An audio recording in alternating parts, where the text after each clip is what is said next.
Hello learners, this is Meenu and once again welcome back to my channel Economic Words. Today and in the upcoming lectures we will understand a topic which is very important from your examination point of view. चाहे आपके board exams हो या फिर competitive exams हो, you will definitely going to see a question from this topic. So please understand it carefully. So let's get started. So students, the topic for today is elasticity of demand. अब demand का meaning आप सभी को पता है, हम already पढ़ चुके हैं. यहाँ पे जो नया वर्ड है वो है इलास्टिसिटी. तो सबसे पहले हम देखते हैं इलास्टिसिटी के मीनिंग को and then we will understand this entire term which is elasticity of demand. तो इलास्टिसिटी का मतलब क्या होता है स्टूडेंट्स, या फिर इलास्टिसिटी हमें क्या बताती है? Elasticity in economics measures the percentage change of one economic variable in response to a percentage change in another economic variable. एक इकोनॉमिक वेरिएबल के परसेंटेज चेंज को मेजर करती है in response to a percentage change in another economic variable. मतलब कि दो variables हैं, उनमें से एक वेरिएबल अगर इंक्रीज या डिक्रीज होता है कुछ परसेंट से, तो उसका इम्पैक्ट दूसरे वेरिएबल पर क्या होगा, मतलब कि दूसरा वेरिएबल कितने परसेंट से इंक्रीज और डिक्रीज होगा due to a percentage increase और decrease in the first variable. तो इलास्टिसिटी हमें क्या बताती है? परसेंटेज चेंज को, या फिर हम बोल सकते हैं कि इलास्टिसिटी हमें बताती है रिस्पॉन्सिवनेस ऑफ चेंज को. रिस्पॉन्सिवनेस ऑफ चेंज किसमें होगा ये change? Responsiveness of change in one variable due to change in another variable. की एक वेरिएबल की चेंज होने की वजह से, एक वेरिएबल में कुछ परसेंट का चेंज होने की वजह से दूसरा वेरिएबल किस तरीके से रिस्पॉन्ड कर रहा है. रिस्पॉन्सिवनेस को बता रही है कि दूसरे वेरिएबल कितने परसेंट से इंक्रीज या फिर डिक्रीज हो रहा है, वो हमें बताती है इलास्टिसिटी. तो अब इलास्टिसिटी ऑफ डिमांड क्या होता है? इलास्टिसिटी ऑफ डिमांड को हम डिनोट करते हैं ईडी के साथ. तो elasticity of demand refers to the percentage change. Elasticity है तो परसेंटेज चेंज तो होगा ही होगा. Refers to the percentage change in demand, क्योंकि हम किसकी बात कर रहे हैं? इलास्टिसिटी ऑफ डिमांड की. तो percentage change in demand for a commodity with respect to the percentage change. एक वेरिएबल में परसेंटेज चेंज को हम देख रहे हैं due to variable in another economic variable. और वो अनदर इकोनॉमिक वेरिएबल्स क्या है इलास्टिसिटी ऑफ डिमांड के केस में? Factors affecting the demand for that commodity. वो सारे फैक्टर्स जो अफेक्ट करते हैं डिमांड फॉर अ कमोडिटी को, like price of the given commodity, price of the related goods, income of the consumer. अगर इनमें कोई परसेंटेज चेंज होता है तो उसकी वजह से डिमांड फॉर अ कमोडिटी में कितना परसेंटेज चेंज हमें देखने को मिलेगा. मतलब कि अगर प्राइस 10% से इंक्रीज हो रहा है तो डिमांड कितने परसेंट से रिड्यूस होगी, ये हमें बताती है हमारी इलास्टिसिटी ऑफ डिमांड. कोई और फैक्टर की इनकम अगर 10% से इंक्रीज हो रही है तो डिमांड फॉर दैट कमोडिटी कितने परसेंट से इंक्रीज या डिक्रीज हो रही है, यह हमें पता लगता है इलास्टिसिटी ऑफ डिमांड के कॉन्सेप्ट से. तो इलास्टिसिटी ऑफ डिमांड का एक फॉर्मूला होता है स्टूडेंट, जो कि क्या है? That elasticity of demand is equal to, numerator में क्या आएगा?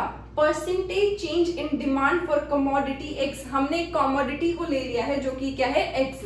तो elasticity of demand is equal to percentage change in demand for a commodity X divided by percentage change in a factor affecting demand for that commodity. मतलब कि हम numerator में लेते हैं परसेंटेज चेंज इन डिमांड, क्योंकि हम किस में देख रहे हैं? न्यूमरेटर में कौन सा वेरिएबल आता है जिसमें हम चेंज को देखते हैं, जो अफेक्ट हो रहा है.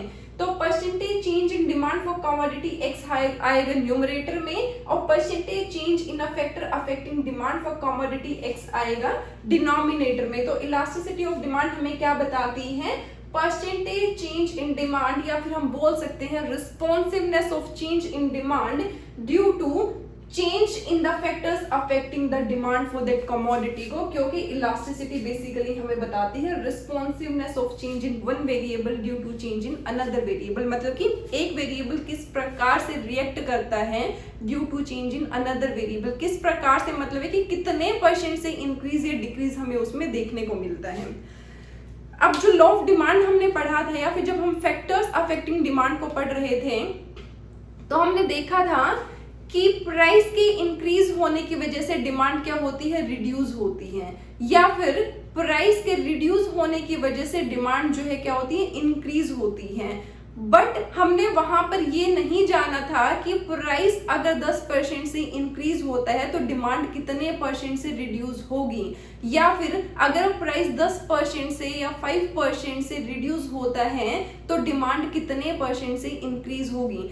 सिमिलरली हमने देखा था कि इनकम अगर इंक्रीज या डिक्रीज होती है तो उसका कुछ ना कुछ इम्पैक्ट जरूर होता है डिमांड फॉर ए कमोडिटी पर, या फिर प्राइस ऑफ रिलेटेड गुड्स जब चेंज होता है तो उसका भी कुछ ना कुछ इम्पैक्ट होता है on the demand for a given commodity.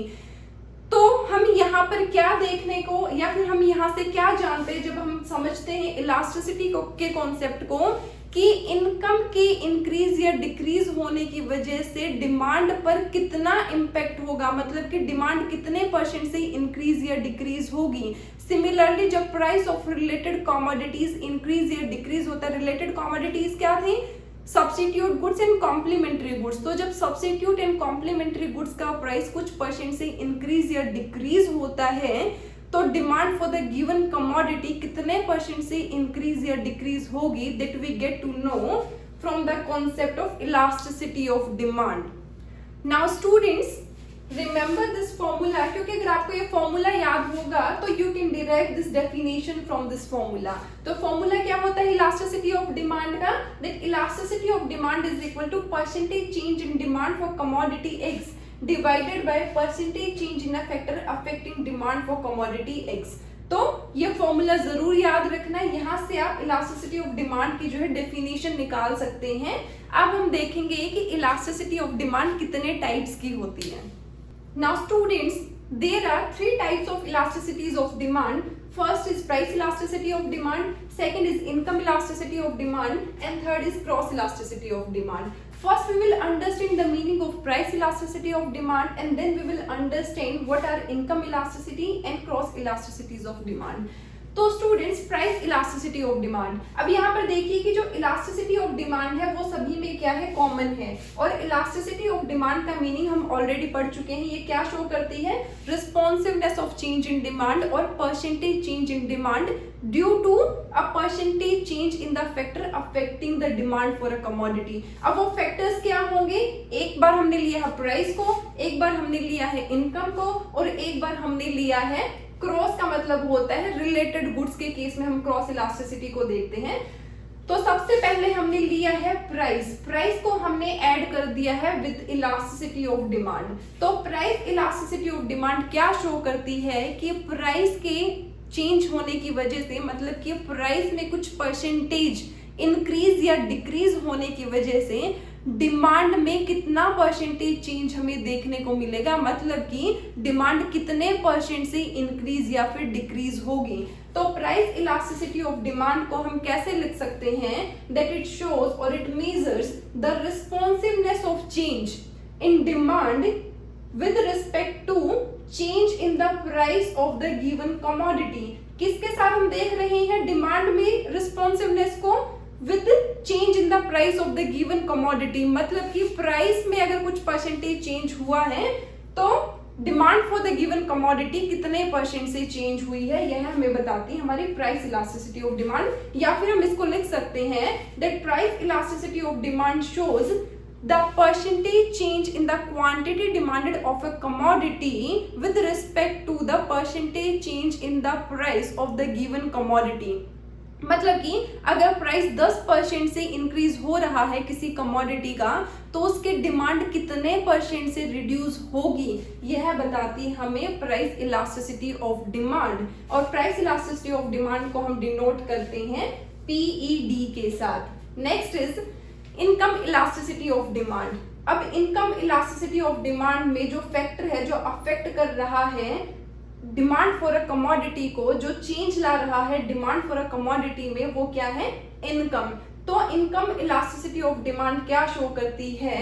That it shows the responsiveness of change in demand due to change in the income of the consumer. मतलब कि इनकम ऑफ द कंज्यूमर में कुछ चेंज हुआ, कुछ percent से increase हुई या फिर डिक्रीज हुई, उसका क्या इम्पैक्ट होगा on the quantity demanded of a commodity पर। मतलब कि लेट्स सपोज कि एक कंज्यूमर की इनकम थी 100 रुपीज, अब उसकी इनकम जो है 10% से इंक्रीज हो गई है, मतलब कि बढ़ गई है 10% से। तो अब demand for the given commodity पर क्या इम्पैक्ट होगा? Demand for the given commodity कितने परसेंट से इंक्रीज होगी या डिक्रीज होगी, वो डिपेंड करता है on the nature of the commodity. वो इंफीरियर गुड है या फिर वो क्या है? एक नॉर्मल गुड है। तो बेसिकली कि इनकम में कुछ परसेंटेज चेंज होने की वजह से demand for the given commodity में कितना चेंज होता है, कितने परसेंट से चेंज होता है, ये हमें पता लगता है इनकम इलास्टिसिटी ऑफ डिमांड से। और इनकम इलास्टिसिटी ऑफ डिमांड को हम डिनोट करते हैं YED या फिर IED के साथ। कुछ बुक्स में YED गिवन है, कुछ बुक्स में IED गिवन है। तो चाहे YED है चाहे IED है, it represents income elasticity of demand. Now the third type is cross elasticity of demand. अब जो cross elasticity है स्टूडेंट्स, ये रिमेंबर, ये याद रखना आप, you have to remember this कि क्रॉस इलास्टिसिटी ऑफ डिमांड को हम देखते हैं रिलेटेड गुड्स के केस में। Related good means complementary goods या फिर substitute goods of a given commodity. जो क्या थे? सब्स्टिट्यूट गुड्स में था टी एंड कॉफी, ठीक है, कोलगेट एंड पेप्सोडेंट। और कॉम्प्लीमेंट्री गुड्स के केस में क्या था? Ink and pen, car and petrol, one shoe and the other shoe, मतलब कि left shoe and right shoe, a pair of shoes. ये क्या है? ये है कॉम्प्लीमेंट्री गुड्स। तो क्रॉस इलास्टिसिटी ऑफ डिमांड हमें बताती है कि जब एक कमोडिटी के रिलेटेड गुड्स के प्राइस में अगर कुछ चेंज होता है, मतलब कि उनका प्राइस जो है लेट्स सपोज कुछ परसेंट से इंक्रीज हो रहा है, तो उस कमोडिटी की डिमांड पर क्या इम्पैक्ट होगा? उस कमोडिटी की डिमांड कितने परसेंट से इंक्रीज होगी या फिर डिक्रीज होगी? तो क्रॉस इलास्टिसिटी ऑफ डिमांड हमें बताती है responsiveness of change in quantity demanded of the given commodity with respect to change in the price of its related goods. मतलब कि रिलेटेड गुड्स का प्राइस में कुछ परसेंट से चेंज हुआ तो demand for the given commodity में भी कुछ ना कुछ परसेंट से चेंज होगा। अब वो चेंज पॉजिटिव होगा, नेगेटिव होगा, वो क्या होगा? दैट डिपेंड्स कि वो कॉम्प्लीमेंट्री गुड है या फिर वो सब्स्टिट्यूट गुड है जिसके प्राइस में चेंज हुआ है। तो cross elasticity of demand show करती है percentage change in the quantity demanded of the given commodity due to a percentage change in the price of its substitute or its complementary good। तो cross elasticity of demand को हम denote करते हैं CED के साथ। तो students, आपके syllabus में सिर्फ और सिर्फ price elasticity of demand given है, income elasticity and cross elasticity of demand given नहीं है, तो हम इनको नहीं पढ़ेंगे। ये मैंने जस्ट एक ओवरव्यू दिया है आपको कि कभी अगर आपको देखने को मिल जाए कि इनकम इलास्टिसिटी ऑफ डिमांड क्या होता है या फिर क्रॉस इलास्टिसिटी ऑफ डिमांड क्या होता है, तो आपको पता हो कि इसका मतलब क्या है। आपके सिलेबस में सिर्फ और सिर्फ price elasticity of demand given है, जिसको हम पढ़ेंगे नेक्स्ट लेक्चर में। So this was all about today's lecture. I hope कि आपको इलास्टिसिटी ऑफ डिमांड का कॉन्सेप्ट समझ में आया होगा। नेक्स्ट लेक्चर में हम देखेंगे प्राइस इलास्टिसिटी ऑफ डिमांड को, जो कि बहुत बहुत बहुत ज्यादा इंपॉर्टेंट है, यहाँ से न्यूमेरिकल भी आता है पेपर में। सो आई होप कि आपको समझ में आया होगा, but still if you have any doubt और any query then please let me know in the comment section. और अगर आपने मेरे चैनल को अभी तक सब्सक्राइब नहीं किया है तो प्लीज सब्सक्राइब कर लीजिए। आपको वीडियो पसंद आया है तो प्लीज इसको शेयर कीजिए, इसको लाइक कीजिए और मुझे फॉलो कीजिए on my Instagram handle, that is by the same name economic words. Thank you very much for watching this video. See you soon in the next video. So please keep watching and keep learning with economic words.